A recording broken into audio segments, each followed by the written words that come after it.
akhirnya kita bikin haki gitu. Alhamdulillah sudah terdaftar merek dan nama Kasir Pintar. Dan metodenya ya? Iya, metode dihakikan metodenya. Karena kalau nggak dihakikan juga bisa ditiru metodenya. Iya, jadi sekarang itu banyak iklan-iklan ya, Kasir Pintar kayak gitu. Dasar Kasir Pintar, tapi bukan Kasir Pintarnya, tapi aplikasi lain. Aplikasi lain, yang metodenya beda. Iya, betul. Nah, jadi itu juga bagi anak muda kebanyakan adalah biasanya mereknya dipatenkan, tapi metodenya nggak dipatenkan, Bu Novi, ya kan? Nggak, akhirnya ketika itu ditiru oleh pihak lain dan dipatenkan oleh pihak lain, baru kelabakan. Iya.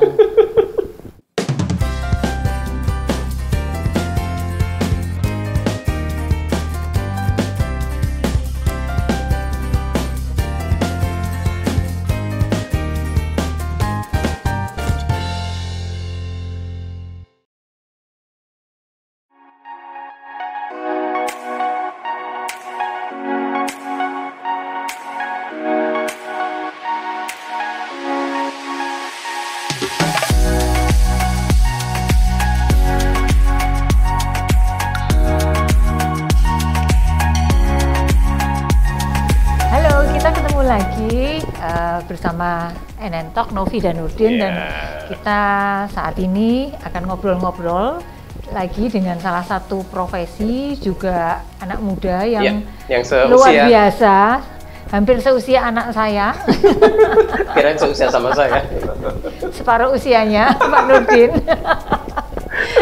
Yang luar biasa, masih muda, tetapi sudah punya peran penting karena menjalankan sebuah bisnis startup yang berkaitan dengan akuntansi dan keuangan. Dan kita saat ini masih berada di Resto9 di Jalan Maijen Sungkono, Surabaya. Kita ada di VIP roomnya, menikmati sore yang cantik. Sudah mulai sore lah ini, sudah mulai sore. Saya lihat di luar nggak panas, dan kita santai-santai di sini sambil menikmati minuman herbal. Iya. Gitu. Habis ini kita karaokean ya. Habis ini kita karaokean. Karena ada fasilitas karaoke. Iya, betul. Jadi kita akan ngobrol kali ini bersama, belum menyebutin namanya ya. Kita bertemu dengan Mas Didit Sepianto. Jabatannya apa, Mas? Selamat sore, selamat ketemu. Boleh. Iya. Mas Didit, jadi Mas Didit ada dari Kasir Pintar. Iya, Kasir Pintar. Ada di polosnya itu. Jadi beliau sebagai CEO ya Mas ya? Iya, founder dan CEO. Founder dan CEO dari Kasir muda Pintar. banget. Saya pulang ya. Iya. Saya agak minder nih ketemu dengan anak muda yang luar biasa, founder dan CEO dari aplikasi yang usernya udah berapa Mas? Sekitar 1 juta. 1 juta user untuk Kasir Pintar. Iya, untuk Kasir Pintar. Itu yang berbayar atau yang free? Itu semua. Semuanya? Jadi nggak ada free sama berbayar. 1 juta? 1 juta totalnya. Oh, banyak loh. Oke, ya benar, luar biasa. Sekarang kita gali dulu nih. Boleh. Dulu ceritanya bagaimana sehingga menjadi sebuah aplikasi gitu ya? Iya. Jadi dulu saya ikut lomba di UNY, Universitas. Itu waktu zaman SMA atau kuliah? Waktu zaman kuliah. Okay. Semester 4. Oke. Universitas Yogyakarta. Iya, Universitas. Tapi kuliahnya nggak di sana kan? Enggak, kuliah saya di ITS. Oke. Ikut lomba, terus bikin aplikasi yang buat scan barcode. Ya. Terus saya punya ide dihubungkan ke kasir, karena kan kasir pakai barcode. Iya. Alhamdulillah di sana sampai finalis, nggak sampai juara gitu. Terus setelah lulus kuliah ya, kami ada 4 orang termasuk saya sebagai CEO, dan founder lainnya ada CPO, terus CTO bagian teknologi, sama CEO, marketing. CMO. Iya, CMO. Bikin software house, namanya CV Online Group. Gitu. Dia itu kayak bikin kalau misalnya perusahaan A gitu butuh aplikasi, kita bikinin gitu. Yang custom ya? Iya, cuma karena memang dari sana itu pendapatannya itu nggak selalu stabil. Kadang bulan ini ada, terus bulan selanjutnya nggak ada order. Itu saya putar otak gimana kita bikin produk aja. karena saya sudah buat di aplikasi Kasir Pintar, kita kembangin gitu aplikasi Kasir Pintar biar dia itu bisa menguntungkan buat kami gitu. Akhirnya di tahun 2018 kami bikin Kasir Pintar Pro. Jadi ada 2 versi. Yang pertama free, itu gratis, terus yang kedua itu Pro. Yang berbayar. Iya. Jadi kalau pertama kan memang kita lihat pasar dulu. Bikin Kasir Pintar free, dia itu bisa diterima apa enggak. Responnya alhamdulillah bagus. Karena banyak yang minta fitur lebih, gitu kan. Nah ini kan kesempatan potensi kita bikin yang pro, gitu. Jadi yang minta lebih fiturnya ya harus bayar. Kan. Nah tadi itu ketika itu di-free-kan itu apa nggak rugi? Maksudnya dapat pendapatannya dari mana kayak gitu? Jadi memang kita terkenalnya kan gara-gara free ini. Dari free itu kan banyak orang yang merekomendasiin orang lain. Oh ini mas gratis, gitu. Kasih gratis. Akhirnya orang ini make kayak gitu. Tapi kan semua orang nggak bisa kita pukul rata gitu. Dia ada apa ya? Misal usahanya udah berkembang gitu, nggak mungkin pakai yang free karena fiturnya lebih kompleks. Akhirnya bisa pakai yang pro gitu. Kenapa kita masih tetap free meskipun di free itu kita nggak ngambil untung, karena memang di free itu bisa buat sebagai marketing kita, buat memperkenalkan Kasir Pintar ke masyarakat. Gitu. Jadi alat marketing. Jadi itu berapa lama itu dari yang free sampai kemudian mulai banyak datang permintaan yang pro? Kami itu upload di Play Store tahun 2016 itu yang free. Berarti masih kuliah saat itu ya? Masih kuliah. Terus kami kembangkan dan waktu tahun 2018 kita launching yang Kasir Pintar Pro. Itu udah lulus berarti ya? Sudah lulus. Saya lulus tahun 2017. Berarti setahun setelah lulus ya? Setahun setelah lulus. Masih muda, sudah menjadi seorang entrepreneur di bidang startup dan terus growth hingga usernya pun juga semakin banyak. Dan nanti juga ternyata berkembang, bukan hanya Kasir Pintar aja yang dikembangkan, tapi juga ada aplikasi lainnya yang dikembangkan. Tapi kita ngobrol nanti terkait dengan itu ya. Mas Didit, kenapa kok memutuskan terjun menjadi seorang entrepreneur di bidang startup, bukan menjadi seorang pegawai? Ya, mostly beberapa orang kan lulus cari pekerjaan, ya bro ya, ngirim lamaran. Dan kalau pernah ikut lomba-lomba seperti ini, biasanya kan jadi apply poin plus. Poin plus ketika apply di sebuah perusahaan karena punya nilai tambah. Betul, jadi shortlist yang di atas lah dia seperti itu. Kenapa mas?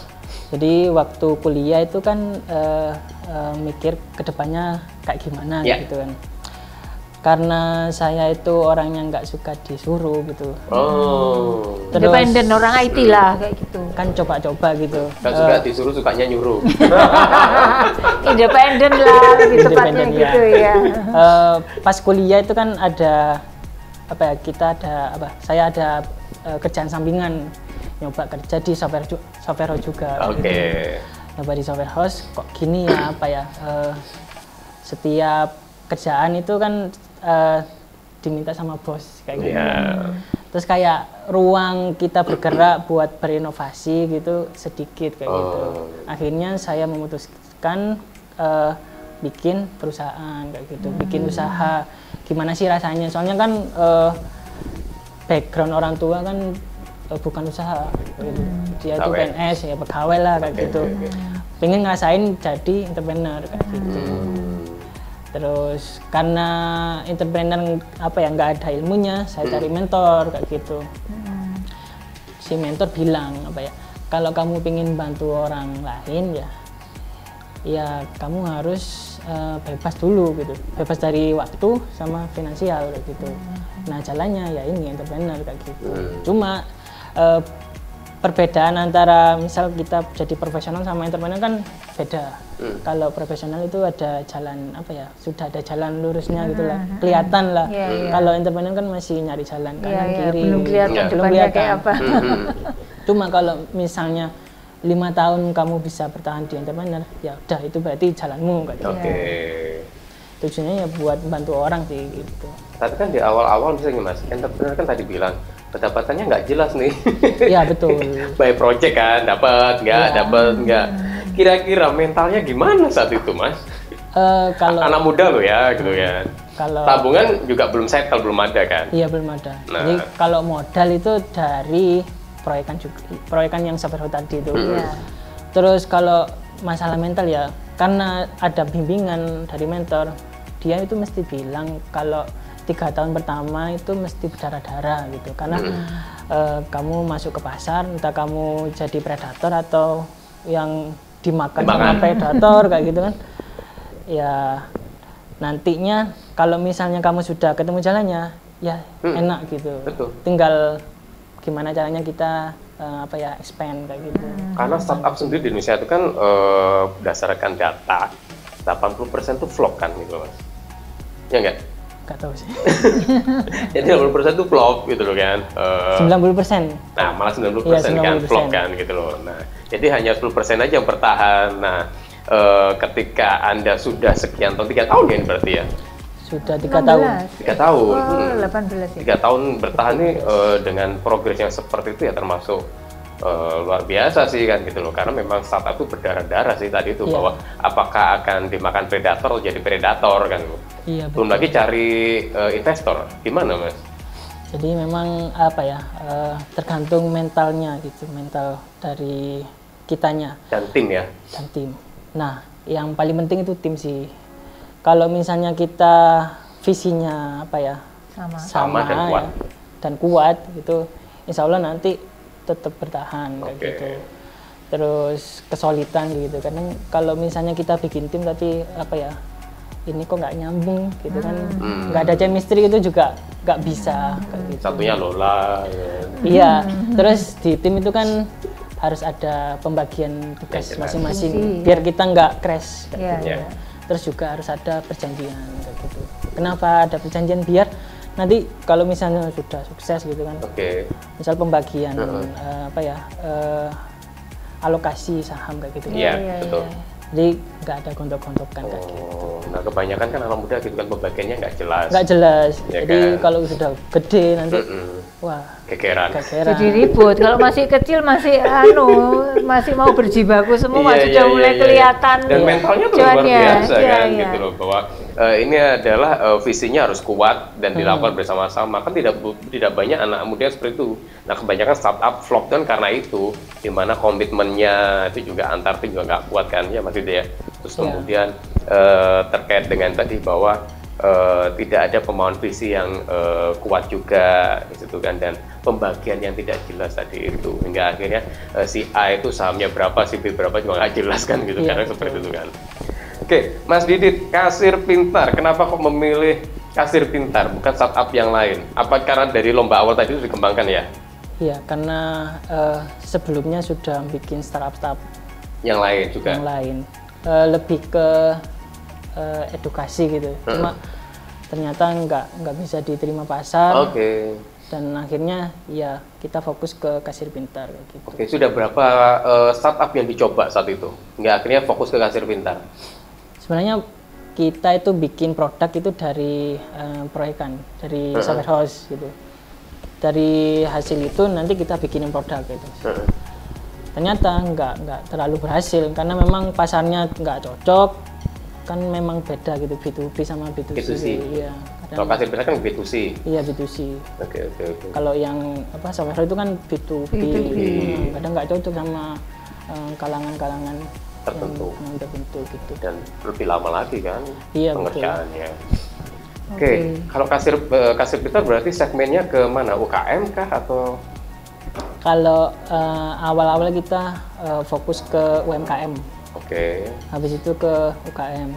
Terus untuk bidang bisnisnya itu kebanyakan F&B yang pertama. Terus yang kedua itu minimarket, toko kelontong. Terus yang ketiga itu agen pulsa kayak jualan PPOP kayak gitu.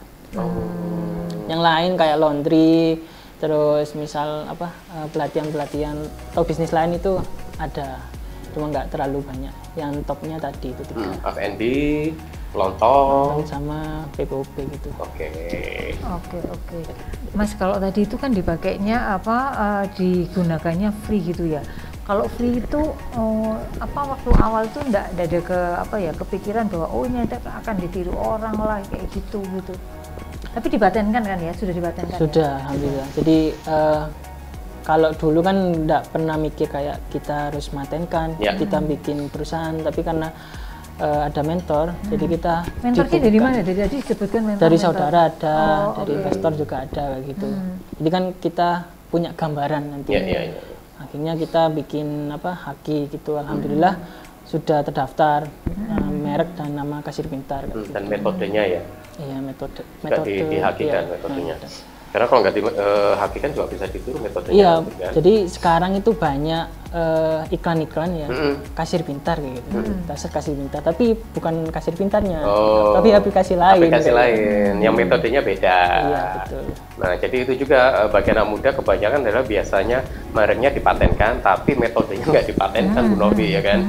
Nggak, akhirnya ketika itu ditiru oleh pihak lain dan dipatenkan oleh pihak lain, baru kelabakan. Iya. Ya sudah, nggak bisa. Nama hilang udah. Betul itu sih. Ya, jadi segmennya UMKM. Untuk membantu kontennya itu apa aja di dalam Kasir Pintar itu buat UMKM? Akuntansinya isinya apa aja? Di sana itu ada fitur kayak manajemen stok. Manajemen stok dari bahan baku, terus misal multiple harga gitu kayak harga Gojek, harga Grab, terus harga apa gitu. Terus pembelian barang kayak gulakan. Terus pajak ada, diskon, terus marketing kayak buy one get one kayak gitu ada. Terus laporan pendapatannya berapa, terus harus kasih. Itu yang free itu. Kalau yang free laporannya dasar. Tapi kalau pengen lengkap yang tadi itu ya. Pro. Sampai laba rugi, sampai neracanya, sampai ke laporan pajaknya ya. Iya, ada laporan pajak. Dia enak kalau misalnya mau ngelapor ke pajak, tinggal ekspor laporan gitu. Ekspor laporan aja kan untuk lampiran dari SPTN-nya itu. Iya. Enak ya. Iya. Dan itu kira-kira kalau ini biayanya berapa sih yang harus dikeluarkan oleh? Kalau yang pro kita start dari dulu itu 50.000, karena sekarang udah kena 50.000 itu apa per bulan? Per bulan kena pajak, jadi ada pajak 10%. Habis ini 11%, jadi 55.500. Ditangguhkan kok 11%. Oh iya, bulan April ini sih. Oke, berarti 55.000 ya. 55.500. Murah loh, Bu Novi. Murah, kalau kompetitor lain kan di atas 100, ada yang 300 gitu. Ya, worth it lah. Oke. Dengan pengguna yang 1 juta tadi itu dia populasinya itu ada lebih banyak di mana ya? Kebanyakan Surabaya. Kebanyakan Surabaya, terus kedua itu Jakarta, ketiga itu Bandung. Karena memang kita kantornya di Surabaya, jadi kita tahu lah pasarnya, tempatnya di mana, kita injeksi di sana kayak gitu. Mas, tadi kan ketika Kasir Pintar berkembang ya kan, terus kemudian ternyata ada diferensiasi produk lagi, akuntansiku ya Mas? Iya, betul. Nah, apa yang membedakan akuntansiku dengan Kasir Pintar, Mas? Jadi waktu saya bikin Kasir Pintar, ternyata dia itu lebih ke point of sale, jadi jual beli kayak gitu. Tapi buat laporan yang lebih ke akuntan, itu kayaknya nggak cocok kayak gitu. Maka saya bikin aplikasi Akuntansiku namanya. Itu dia itu gratis dan juga ada yang berbayar, ada yang fiturnya lengkap tapi gratis gitu. Freemium. Kalau freemium itu kan saya pengen ini bermanfaat buat orang lain gitu. Iya. Maka ada freemium itu bisa dipakai sama yayasan, terus kayak masjid gitu. Yang butuh kayak laporan keuangan kan nggak ada kayak jual beli kan gitu. Iya, kayak masjid, yatim piatu kan. Itu. Nah, di Akuntansiku itu lebih lengkap data laporan keuangannya kayak gitu. Cuma nggak ada fitur manajemen stok kayak gudang itu nggak ada. Berarti lebih cocok jasa ya kalau Akuntansiku. Jasa, iya betul. Karena tidak ada manajemen stok ya. Iya, nggak ada manajemen stok. Tapi cocok. Ya itu tadi sudah nanya-nanya. Sudah digali ya. Sudah nanya-nanya tadi nanya-nanya. Kalau akuntansiku berapa bayarnya? Kalau sekarang itu diskon 40%, jadi dari 75.000 jadi 45.000. Kok lebih murah daripada Kasir Pintar? Karena itu baru. Lagi masa promo nih, baru di launching. Jadi ada promo dari 75.000 5.000 ya. Jadi 45.000. Jadi itu memperpendek. Jadi kalau misalnya perusahaan nggak perlu orang khusus bagian accounting gitu ya? Iya betul. Jadi kan memang saya backgroundnya IT. Iya. Nggak ngerti keuangan, saya belajar keuangan. Ya udah sekalian bikin aplikasi keuangan kayak gitu. Jadi dulu saya nggak tahu kayak balance kayak gitu, debit kredit itu masukin jurnalnya kayak gimana, terus buku besarnya, neracanya itu nggak tahu. Jadi akhirnya belajar sama bikin aplikasi. Jadi perusahaan hanya butuh seorang admin untuk input data aja ya? Iya betul. Ya kita bikin gimana caranya orang non akuntansi, Jadi mudah. biar bisa masukin data. Pokoknya masukin program rumus, nggak pakai Betul, rumus-rumus, nggak Kalau pakai zaman- treatment. Kalau zaman era dulu kan, saya pernah belajar Finon kan, Finance for Non Accounting ya Bu Novi ya. Saya kursus akuntansi tapi nggak sampai selesai juga. Mana saat itu? Di LPPM Kim. Di tempat saya dong. Terus pas saya belajar ternyata ini keuangan itu memang sangat urgent gitu, sangat apa ya, penting sekali gitu. Iya, untuk perusahaan itu penting sekali. Jadi, biar tahu kondisi kesehatan keuangannya kayak gimana, terus pemasukannya kayak gimana, terus biar nekan pengeluaran kayak gimana, terus budgeting kayak gitu kan penting. Berarti itu misalnya di yang akuntansi itu bisa juga untuk pengajuan kredit ya di bank ya? Iya betul, kan kalau misalnya kita ngajuin kredit ke bank, kita harus ngasih laporan keuangan. Laporan keuangan kan, Iya. melampirkan itu kan. Iya. Berarti itu akuntansi itu sudah bisa untuk itu ya? Oke. Oke, menarik. Contoh contoh anak muda, sosok anak muda yang luar biasa, yang kreatif dan dimulainya dari lomba, gitu ya, dimulai dari lomba dan kemudian diseriusin sampai kemudian menjadi sebuah bisnis. Dan di usia yang ini berapa tahun berarti Kasir Pintar ya? 3 tahunan? 3 tahun dari 3 tahun, berdiri ya, perusahaan. sudah makin berkembang gitu. Tapi embryonya kan berarti sudah 6 tahun ya kan sejak masih kuliah itu. Iya. Oh. Iya. Jadi 3 tahun sebelumnya itu berdarah-darah. Oke. Iya. Jadi nah, ini sebagai ajakan untuk teman-teman muda bahwa ini adalah sebuah pilihan karir di mana Anda nggak harus bekerja sebagai pegawai gitu ya. Bisa dimulainya dari apa? Ketika mulai kuliah gitu ya. Ini juga dapat idenya ketika mau kuliah ikut dan lomba. kemudian ikut lomba, kemudian meskipun nggak menang ternyata bisa jadi bisnis kan kayak gitu kan. Iya betul. Yang menang aja belum tentu jadi bisnis. Iya. Iya, gitu. Jadi sekarang buat yang masih kuliah, carilah informasi-informasi sebanyak mungkin tentang lomba dan Anda harus terlibat di dalamnya. Cobalah untuk terlibat di dalamnya supaya itu tadi, ya bidangnya nggak harus IT ya. Bidangnya Anda masing-masing kayak gitu. Karena kemampuan berorganisasi, kemudian kemampuan untuk ini kita berkompetisi dengan sesama mahasiswa yang lainnya. Kemudian kita kan itu pasti ujungnya sesuatu yang solusi gitu kan. Lomba itu kan pasti kemudian yang menang, yang dapat itu adalah yang memberikan solusi untuk orang banyak gitu kan.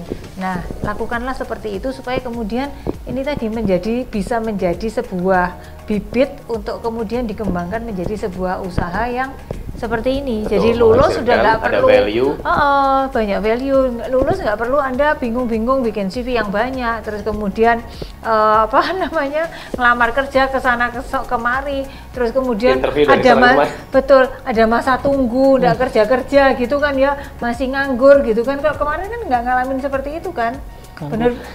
Iya kan? Iya karena ya sempat kerja sebentar sih. Sempat kerja sebentar ya, Ternyata tidak feel sama dianya kan, karena saya tidak suka diperintah gitu kan. Saya lebih cocok untuk independen kan itu. Dan pertama kali ketemu sama Mas Didit sama Mas Didit, ternyata saya bilang gini sama salah satu teman saya. Tahu nggak bahasa Jawanya nggak dayani, bener nggak? Nggak mawai. Apa ya? Nggak ngeliatin lah gitu. Ternyata seorang CEO dari Kasir Pintar. Saya sebenarnya tahu Kasir Pintar itu sejak setahunan yang lalu ketika banyak sekali beberapa influencer yang menggaungkan Kasir Pintar ya. Iya betul. Betul nggak? Nah di YouTube atau di berbagai sosmed lah seperti itu. Tapi saya nggak tahu Kasir Pintar itu siapa di baliknya dan sebagainya. Akhirnya seminggu yang lalu ketemu sama beliau. Ini tuh orangnya di balik Kasir Pintar. Aku sama teman di sebelah gini, nggak daya nih ya Pak. Nggak, akhirnya nggak nyangka karena yang tadi sosoknya itu cool gitu kan, kalem, sehingga akhirnya bisa mendevelop suatu usaha seperti kasir pintar ini, ya kan? Dan yang pasti ada tadi itu Mas Didi bilang bahwa yang pasti adalah 3-5 tahun itu adalah berdarah-darah yang harus dipahamin itu, ya kan? Ada bagi sebuah usaha atau startup, dan komitmen yang kuat, bukan komat kamit kan gitu kan. Bahwa yang namanya mental itu selama 3 tahun sampai 5 tahun itu diuji. Iya betul. Bener nggak? Iya kan belum tentu kita sekarang sukses, belum tentu kita nantinya sukses lagi kayak gitu. Betul. Namanya juga betul. Bisnis. Namanya juga bisnis, dan bisnis kan ada up and down-nya kan gitu betul. Kan. Dan dipahami. Kemudian tadi juga Mas Didi bilang bahwa saya juga udah nyoba beberapa produk yang lain kan, ternyata failed gitu kan, ternyata failed, nggak, akhirnya yang ketemu paling bisa digunakan dan bisa sellable ya adalah yang kasir pintar ini gitu kan. Dan kasir pintar nggak hanya berhenti di situ, dikembangkan lagi untuk yang kasir pintar lu UMKM kan. Nah, dikembangkan lagi untuk perusahaan skala yang lebih besar lagi dengan akuntansiku. Iya betul. Nah, itu sih jadi yang namanya disertifikasi itu terus dilakukan, hingga ketika belum masih punya ada lagi, belum punya ada lagi. Itu Mas Didit ya? Iya betul. Oke. Mas, di timnya ada berapa orang, Mas? Kalau founder itu kita ada 4 orang. Founder 4 orang. Terus kalau karyawan itu sekitar 50-an. Oh, 50-an Mbak? Iya. 50-an. Kadang saya mikir, bisa nggak ya gitu kan. Nah ternyata memang kita harus. Itu kebanyakan apa mereka? Programmer ya? Ada programmer, terus desainer, customer service, telemarketing. Banyak ininya, finance juga ada kayak gitu. Iya. Banyak 50-an. Ya banyak, betul. Ya. Ini kan memang saya kan nggak bisa satu orang gitu ngatur semua, nggak bisa. Jadi saya harus mempercayakan ke tim saya, ke founder ini kayak gitu. Jadi bagian marketing ya ini, ngurusin teknologi ya ini kayak gitu. Capek. Iya. Ini dengan 4 orang yang rata-rata usianya sama juga ya? Iya sama. Nah itu gimana caranya? Ini kan masih sama-sama ambisinya sama-sama tinggi gitu kan. Saya masih mau menunjukkan ini peranku loh, ini usahaku loh gitu. Nah ngalami begitu juga nggak? Pernah ngalamin, cuma alhamdulillah ada satu founder itu yang dia itu nggak terlalu egois gitu lah. Jadi dia itu menengahi biasanya gitu. Cuma kalau misalnya dari beberapa keputusan yang sulit untuk diputusin, saya tetap yang mutusin. Karena saya CEO-nya kayak gitu. Cuma kalau misalnya ada masalah kayak gitu, ada friksi kayak gitu, ada yang nengahin kayak gitu.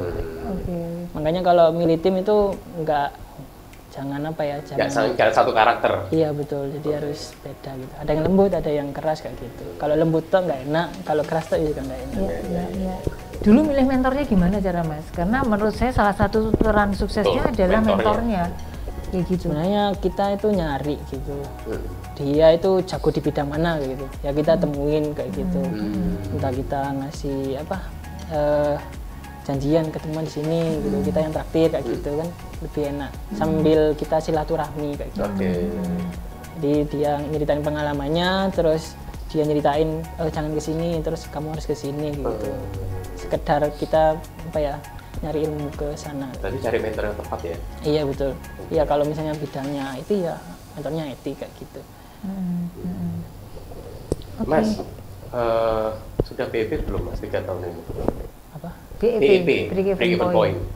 Apa yang sudah dikeluarkan sudah menghasilkan, sudah impas lah. Balik modal.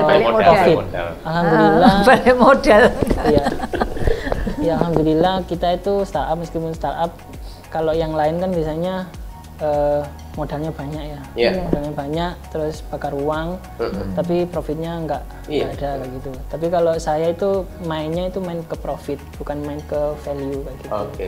Kan ada yang nggak ikut-ikutan bakar-bakar. Iya, ikut bakar-bakar, value-nya digedein buat cari investor lagi kayak gitu. Kalau saya itu lebih ke nekan pengeluaran tapi naikin pendapatan kayak gitu.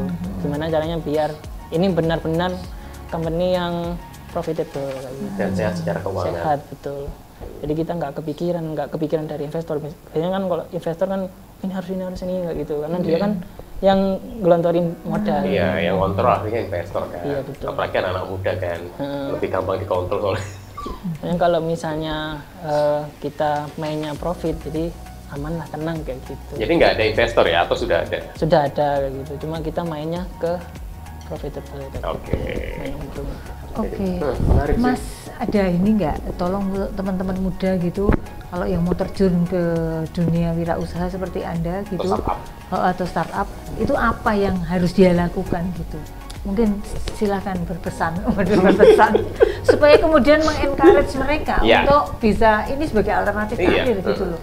Jadi memang kita itu nggak bisa maksa ya Bu, maksa orang buat terjun ke entrepreneur atau ke profesi. Ya, itu kan pilihan. Tergantung dia itu passionnya di mana. Nah, kalau mau masuk ke entrepreneur, pesannya apa gitu? Pertama kan itu banyak yang ragu nih, bisa tak? Yang gitu saya bilang tadi itu kita cari mentor pertama. Mentor misal bikin usaha kopi-kopian, ya cari mentor yang pintar kopi-kopian kayak gitu. Terus mentalnya juga harus dikuatin gitu. Memang kalau usaha itu kan nggak selalu di atas, nggak selalu di bawah juga, jadi naik turun. Terus kalau misalnya apa ya, dia orangnya nggak seneng yang gitu-gitu aja, cocok jadi bisnismen kan. Oh, oke. Maksudnya stabil. Betul, yang hidupnya nggak lempeng-lempeng aja. Butuh kemapanan. Ya, kalau melempeng aja udah jadi pegawai saja dengan pendapatan yang tetap setiap bulan. Itu adalah pilihan sih, mau jadi pegawai atau jadi seorang wirausahawan kan. Jadi kalau memang pengen dapat hidupnya, pengen dinamikanya tinggi dan apa ya, saya challenging-nya juga lebih gede lagi, itu adalah sebagai seorang pengusaha. Ya, Mas Didi ya. Jadi kalau sudah berada di atas terus merasa nyaman itu bahaya. Jadi harus cari lagi kayak gitu. Kita mau kemana lagi? Cari challenging lagi. Ya memang tipenya kalau suka challenge ya cocok jadi. Nah tadi itu kan di masa-masa itu sebenarnya ada masa-masa di mana pas mungkin kita lagi di bawah gitu ya. Nah mungkin ada tips kalau lagi di bawah itu mesti gimana gitu? Pertama sih itu saya rasain itu nggak enak pertama. Jadi misal ada komplain dari customer, ini kok gini, terus kamu kayak gini kayak gitu. Tapi gara-gara terlalu sering kayak gitu, kayak merasa biasa aja. Tinggal kita gimana caranya bangkit, benerin yang kita salah kayak gitu aja. Jadi awalnya pasti akan down ya? Iya down. Oke, lama-lama akan kebal. Tapi itu senengnya kayak gitu. Oh iya, dinamikanya ya? Iya, sukanya itu sih. Ya tadi mentalnya sih yang terlatih di sana. Iya, karena kita tapi sebenarnya bisa nggak ya kita ngadapin ini. Dan kalau sebagai pegawai kan kalau ada komplain kan masih ada senior yang mendampingi kan. Iya, itu. Kalau entrepreneur kan nggak ada, ya kerjakan aja sendiri kan gitu loh. Iya. Kalau ketemu apa lagi misalnya acara bisnis kayak gitu ya, terus ketemu dengan mereka yang secara usia banyak di atas Anda gitu, perasaan apa sih yang muncul gitu? Minder sih Bu. Jadi memang apa ya, saya kan terjun di bisnis kan masih awal-awal gitu kan. Kalau yang udah apa ya, udah gede-gede itu kan, wih kok gede gitu, gimana caranya biar kita sama kayak gitu. Jadi kalau misalnya sejajar, misal bisnis sama-sama bisnis itu enak lah rasanya. Tapi kalau udah yang gede itu, aku mah apa kayak gitu. Nah, tapi sekarang masih minder nggak? Masih. Oh masih. Ya tapi itu menjadi pemicu supaya kemudian terus meningkatkan diri kan gitu. Karena kan bahwa hidup kan progres kan. Iya betul. Yang penting kita tiap hari improve gitu. Mas, setelah akuntansi pintar, kasir pintar dan akuntansiku, apalagi Mas yang mau dibikin Mas? Masih berkutat di bidang-bidang startup keuangan kah atau apa? Kalau sekarang kan lagi tren di keuangan, tapi nanti lebih tren ke apa ya, logistik kayak gitu, logistik kesehatan gitu. Oke. Cuma memang kalau mau ke sana ya harus kita lihat pasarnya juga dulu gitu, nunggu timing juga kayak gitu. Tapi sudah mulai di develop ya untuk itu ya? Masih belum, cuma kepikiran aja. Masih ada ide ke sana ya? Iya. Oke. Mas, ada di mana sih Mas? Play Store sama di App Store. App Store, sudah ada dua itu ya? Jadi bisa di-download di sana, di App Store maupun di Play Store. Nah, itu jangan lupa ini ya, logonya jangan keliru ya. Logonya jangan keliru. Logonya mana ya, gimana Mas? Logo warna hijau, terus logonya warna putih, gambar kasir gitu. Oke. Nanti bisa dilihat di sini ya. Terus yang akuntansiku? Kalau akuntansiku itu backgroundnya hitam.